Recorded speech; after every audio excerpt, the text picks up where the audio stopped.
I watched her love fade slowly, painfully quietly. It wasn't the dramatic kind of departure, not like the ones you see in movies, where someone storms out in a fury, shouting words that shatter everything in their path. No, this was a gradual kind of leaving, 1,000 tiny moments slipping through my fingers before I even realized I was losing her. It started with the little things, the way she stopped texting me first, the way her "I love you" came with hesitation, like she had to remind herself to say it. I noticed it in her eyes, how they no longer sparkled when she looked at me. They used to. God, they used to. At first, I made excuses. She's just tired, she's stressed. Maybe we're just going through a rough patch. But love doesn't hide. Love doesn't make you wonder if you're still wanted. It shows up. It stays. But she was slipping away. One day I asked her, "Are we okay?" She smiled at me, but it wasn't the smile I remembered. It was tight, strained. "Of course," she said, but her voice cracked on the last syllable. And deep down I knew. I knew it wasn't okay, but I stayed. I fought. I loved her harder, thinking that if I just gave her a little more, she'd find her way back to me. I bought flowers on a random Tuesday, wrote her notes, left them tucked in the pockets of her coat. I planned dates, tried to surprise her, even though most of the time, she barely looked up from her phone. I was fighting for something that only I seemed to care about. And the truth? You can't make someone stay if they don't want to be found. Some days she was there, smiling, laughing like before, giving me just enough hope to keep holding on. Other days she was a ghost, sitting right next to me, but a million miles away. It hurt more than heartbreak. It was death by 1,000 cuts. I started losing pieces of myself, trying to hold on to her. I stopped smiling, stopped laughing, stopped being the person I once was. Until one morning, I looked at her across the breakfast table, messy hair, sleepy eyes, and realized I didn't recognize her anymore. And worse, I didn't recognize myself. So without a fight, without a word, I disappeared.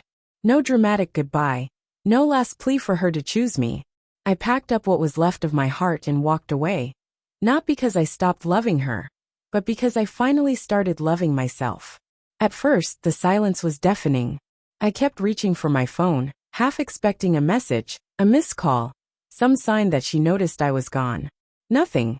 Days turned into weeks, and the loneliness was brutal.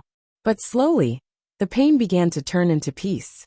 I started remembering who I was before loving her made me forget. I picked up old hobbies, met new people, and laughed again, for real this time, not forced. I started living instead of waiting. I had finally begun to live for myself again. Then one night, it was raining, heavy, relentless, the kind of rain that soaks you through in seconds. I heard a knock at my door. I wasn't expecting anyone. Part of me hesitated to answer, but when I opened it, there she was. Drenched from head to toe, mascara running down her cheeks, eyes wide and desperate. She looked at me like I was the last piece of land in a drowning world. She didn't say hi, didn't ask to come in. She just whispered, "I was wrong." I stood there frozen, because part of me had dreamed of this moment, imagined it on all those lonely nights, hoped for it. But another part of me had already buried her. She broke down right there on my doorstep, sobbing, trembling, saying she missed me, that she realized too late what we had, that loving me had felt like home, and she had been stupid enough to walk away. She begged me, "Please, can we try again? Rewrite our story." I wish I could tell you I ran into her arms, that we kissed in the rain, and the world finally made sense. But I didn't. In that moment I realized something. Love shouldn't have to leave before it's appreciated. Real love, the kind that builds a life, not just moments, doesn't abandon you and expect a welcome mat when it returns. I still loved her. Maybe a part of me always would, but I loved myself more now. I looked her in the eyes and told her the truth. I hope you find happiness. I hope you heal. But we're not the same people we were. She cried harder, begged me to wait, said she'd do anything to prove herself. Maybe she would. Maybe she meant it. But sometimes love isn't about second chances.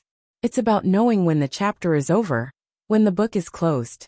And this time I chose me. I closed the door gently. No anger, no bitterness, just peace. She stood there for a while, maybe hoping I'd change my mind. But I didn't. Because healing isn't about who comes back.